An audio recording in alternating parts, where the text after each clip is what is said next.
Alleluia,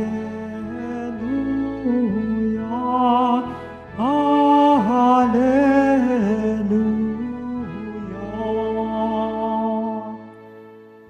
Narito ang araw ng Diyos, darating upang matupos tayong Kanyang kinukukom.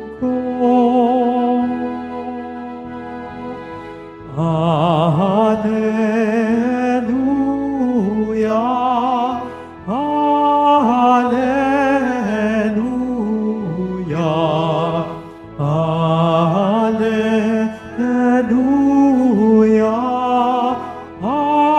Alleluia.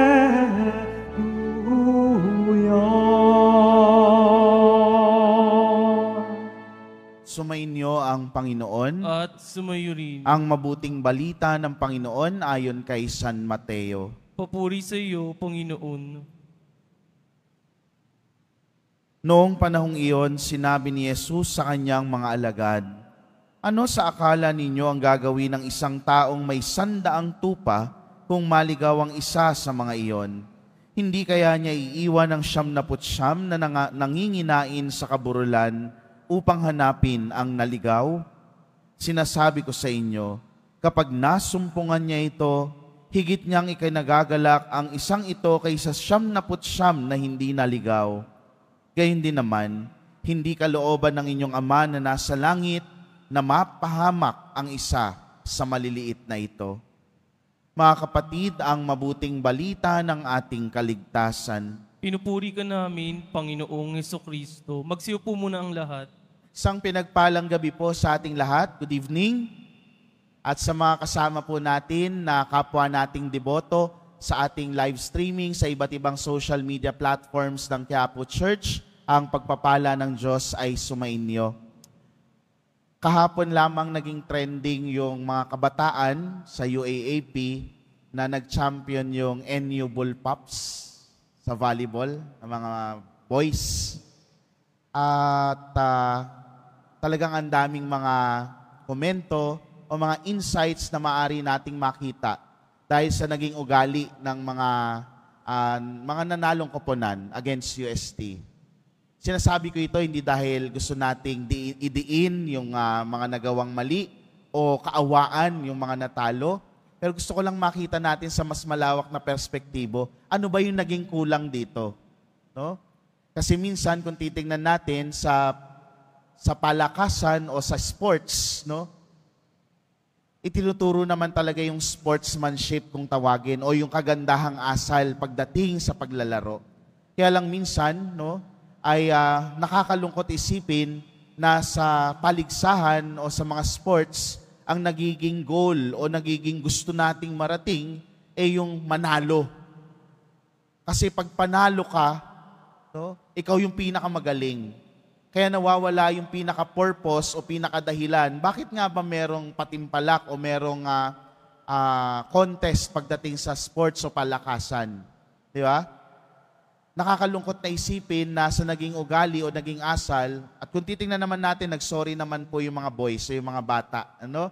Dahil siguro sa sidhi ng damdamin at ikaw ba naman matalo mo yung longest training na mga champions, no? Talagang bubukal, no?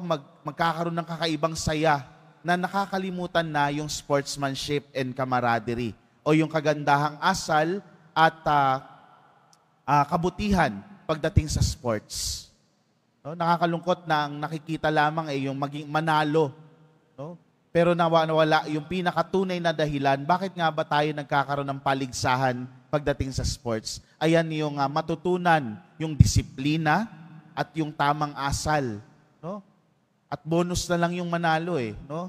At hindi makitang mas maliit o mas mababa yung natalo mo. Kung hindi ito'y pagkakataon para ma-build, no, yung sarili natin pagdating sa sports. Kadalasan ganyan din yung nangyayari sa atin. Nawawala sa focus, nawawala yung pinakatunay na dahilan yung sa mga ginagawa nating bagay sa buhay. Like for example, marami dito sa inyo nagtatrabaho, tama? No? Naghahanap buhay. Magandang translation sa Tagalog yung work, hanap buhay. Bakit? Kasi naghahanap tayo hindi lamang ng ikabubuhay, kung hindi hinahanap natin yung kahulugan ng buhay. Kapag tayo ay naghahanap buhay. Kaya lang nakakalungkot minsan, sa paghahanap buhay, sa kagustuhan mong kumita ng malaki, hala sige sa overtime. Nakalimutan mo na meron pang ibang parte yung buhay. Nariyan yung pamilya mo, yung anak mo, yung asawa mo. Pagdating mo sa bahay nyo, dahil pagod ka sa trabaho at nag-overtime ka, mainit ang ulo mo, nasisinghalan mo yung mga anak mo, naaaway mo yung asawa mo, wala ka ng time para makipag-bonding sa kanila. No? Imbis na nahanap mo yung buhay, mas lalong nawala yung buhay. Yeah? Hindi rin nalalayo sa mga kapwa natin deboto. Tayo bilang mga deboto, tayo ay namimintuho sa Poong Jesus Nazareno, kaya lang minsan nagiging palabas. Kasi magiging deboto ka lang kapag paparating na yung January. Andyan na gagawin. Pero pagkatapos yung ilang buwan naman ng taon, balik tayo sa dating buhay. No? Kaya nagiging isang palabas, hindi nagiging isang totoong debosyon. Pinag-uusapan natin ito sapagkat ngayong araw na to sa ating ebanghelyo maririnig natin ang isang pamilyar na storya. No? Ang pagkahanap sa nawawalang tupa. At ito yung pinakadahilan kung bakit naghahanda tayo sa Kapaskuhan. No? Ang Adbyento bilang paghahanda sa Pasko o sa kapanganakan ng ating Panginoon ay hindi lamang tungkol sa palamuti, sa parol, sa Christmas lights, sa nagtataas ang mga Christmas tree. Hindi lamang ito tungkol sa mga kumukuti-kutitap na ilaw. Kadalasan yun yung napaghahandaan natin. Hindi lamang ito tungkol doon sa mga ihahanda mo sa Noche Buena. Hindi ito tungkol sa hamon na ekselente. Hindi ito tungkol sa masarap na spaghetti na ihahanda ng nanay mo. Pero kung merong mga ito, nawa mas madala tayo sa mas malalim na dahilan kung bakit nagdiriwang tayo ng Pasko. Sapagkat nahanap ng Panginoon ang kanyang nawawalang tupa. Ang pinaka-ideya o pinaka-dahilan bakit tayo nagdidiwang ng Pasko sapagkat niyakap ng Diyos ang sangkatauhan na nais niyang iligtas mula sa kasalanan. At tayo, bilang mga nawawalang tupa, ay dapat lumapit sa Kanya sa pagdiriwang na ito, hindi lamang para magkaroon ng pamaskong damit, hindi lamang para magbigay ng mga pamasko sa inyong mga inaanak, para maghanda ng pagkain o ng mga palamuti sa Kapaskuhan, at hindi lang dahil gusto magpakilala ng Diyos bilang pinakamakapangyarihan sa lahat. Pero sabi nga ng katisismo ng ating simbahan, ang pinaka-goal o pinaka-naisin ng Diyos ay yung salus animarum, kaligtasan ng kaluluwa.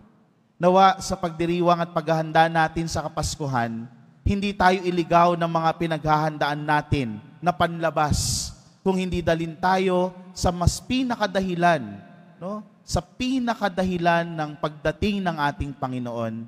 At yan ay ang iligtas tayo mula sa kasalanan. Kaya wag nating sayangin yung pagkakataon. Sa Adbyento bilang paghahanda, lumapit tayo sa Diyos. Magpahanap tayo sa ating pastol. No? Mararanasan natin yan sa pamamagitan ng pakikisa sa mga paghahanda na ibinibigay sa atin ng simbahan. Nariyan ang mga recollection, sa mga retreats, nariyan higit sa lahat ang sakramento ng kumpisal, kung saan palagi tayong nahahanap ng Diyos. Magpahanap tayo.